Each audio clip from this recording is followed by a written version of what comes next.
খেজুরের এই ঢিপের থেকে অনেকগুলো জমায়েত খেজুরের মাঝখান থেকে ইহুদিকে ছেড়ে দেওয়া হবে, হে ইহুদি, তুমি যতটা তুমি আমার রাসূলের কাছে যত টাকা পাও সেই পরিমাণ খেজুর তুমি এখান থেকে নিয়ে চলে যাও। বলেন তো এইরকম বিশ্বাস আপনারা কি মানে চিন্তা করেন কতটা আল্লাহ রাসূলের প্রতি মহাব্বত ভালোবাসা থাকলে এই ব্যক্তি এবার করতে পারে যে খেজুরের তুমি ওখান থেকে যতটা নিয়ে নিতে, তুমি রাসূলের যত টাকা পাও ওখান থেকে নিয়ে নাও, আমি ওমরও এখানে দেখবো না।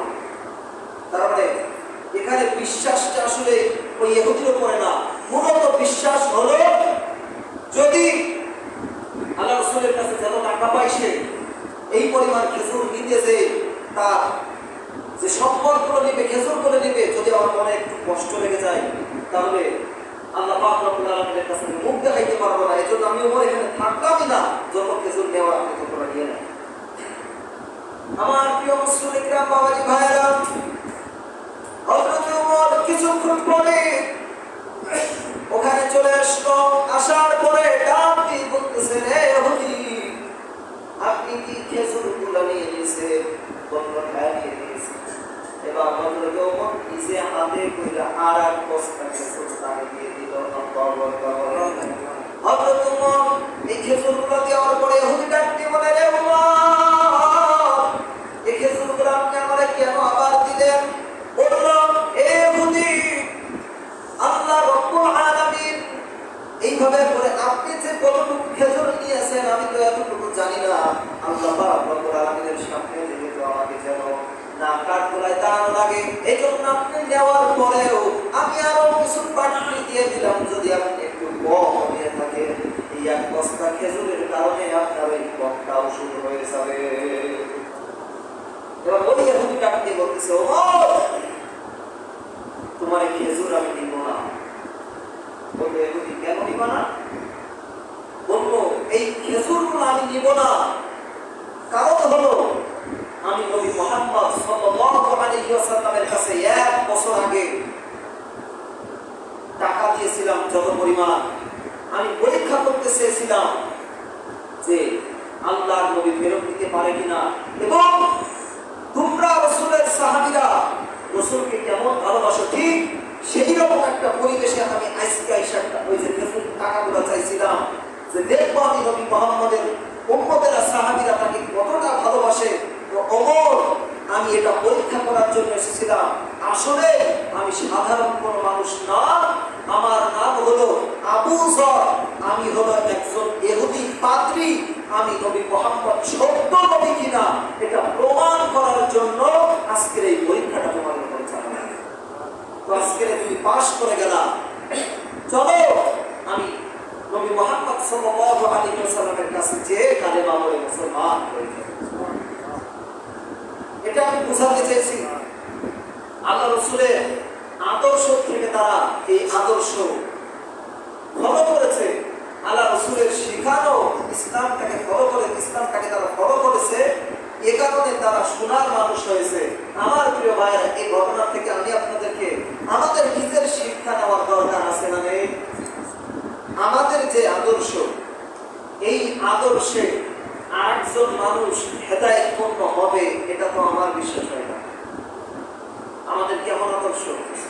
আমরা রাসূলের আদর্শ থেকে আদর্শবান হতে পারছি না। দেখেন, ওমর রাদিয়াল্লাহু তাআলা তার খেজুরের ঢিবে জমায়েত যত খেজুর, সমস্ত খেজুরের কাছে ইহুদিকে টানতে বলে, ইহুদি তুমি ওখান থেকে যত খুশি তুমি পাও ততটা নিয়ে নাও। প্রয়োজনে আবার উল্টা আইসা তিনি আরো 1 বস্তা খেজুর দিয়ে দিল, যদি একটু কম পড়ে যায়। আর আমরা কেমন করি? ওটা তো দিনা পাওয়ার একটা বিষয়। এমনও কিছু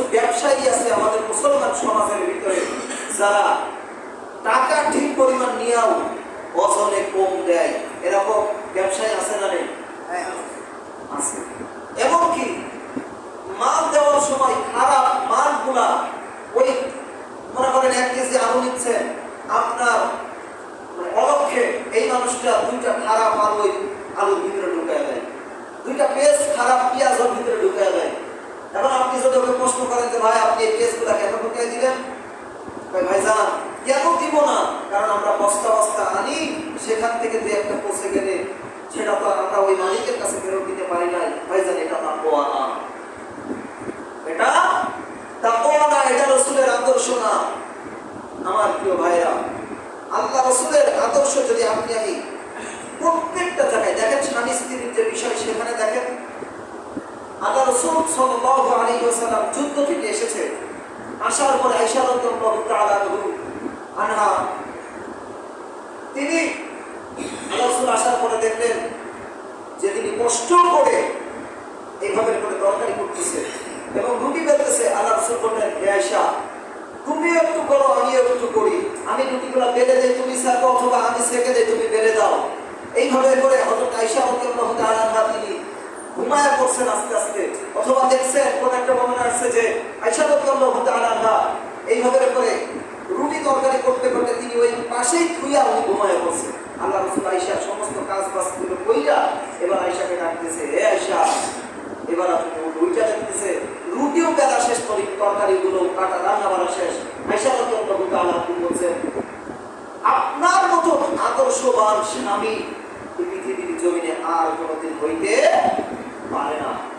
আমার প্রিয় ভাইরা, আপনি দেখেন যুদ্ধের ক্ষেত্রে দেখেন, বদরের যুদ্ধে বিজয় হয়েছিল কাদের?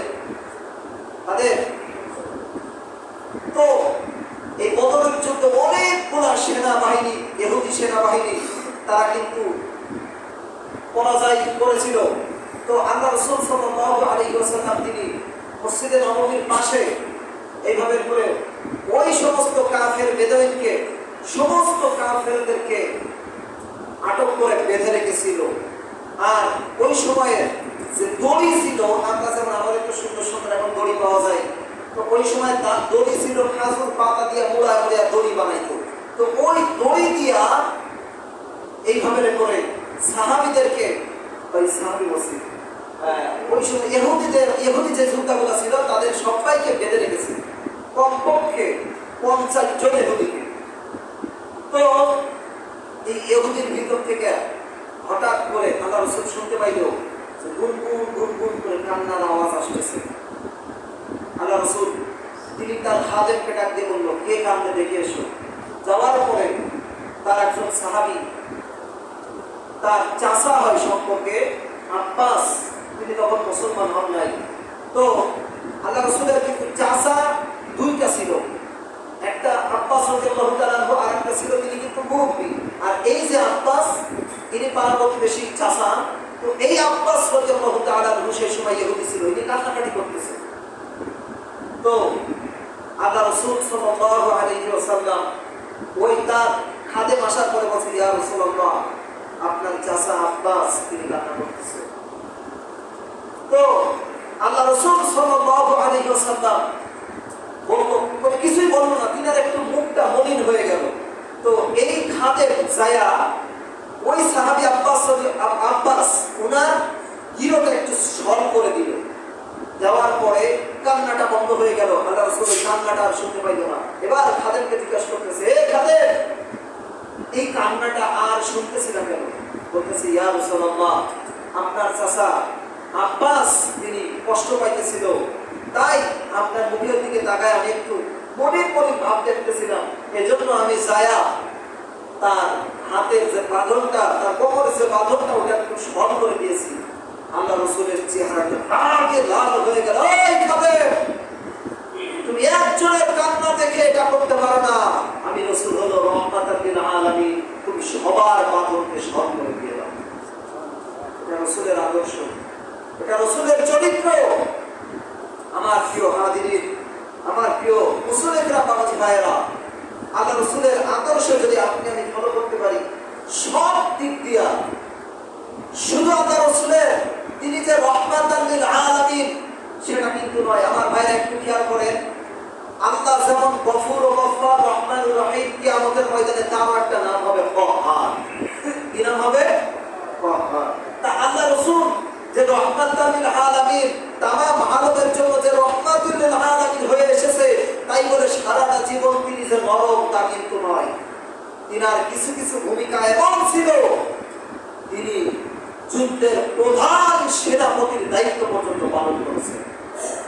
তো আল্লাহ রাসূলের আদর্শ যদি আপনি আমি ফলো করতে পারি, তাম পৃথিবীর যে স্থানই হোক না কেন, হোক রান্নাঘর, আর রান্নাঘর থেকে ওই পার্লামেন্ট পর্যন্ত হোক, সেটা কোনো ছাড় দেওয়ার ক্ষেত্রে হোক আর কঠোরের ক্ষেত্রে হোক, আল্লাহ রাসূলের যে কোনো একটা বিষয়ের উপরে যদি আপনি আমি আল্লাহ রাসূলের জীবনীকে পড়তে পারি, জীবনীকে ধারণ করতে পারি, আদর্শকে ফলো করতে পারি, তাহলে আমি মনে করি, শুধু আমি মনে করি নাই, আল্লাহ ওয়াদা করছে, যদি কোনো ব্যক্তি আল্লাহ রাসূলের আদর্শটাকে ফলো করতে পারে তার জীবন ধন্য করে দিবেন কে?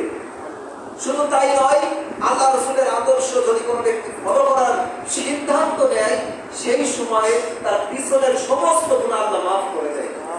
শুধু মাফ করে ক্ষান্ত নয়, আগামী দিন যেহেতু সে রাসূলের আদর্শ ফলো করবে, এইরকম ইস্তেকামাতের সহিত যদি সে রাসূলের আদর্শ ফলো করতে পারে, তাহলে তার শেষ পরিণতি হবে জান্নাত।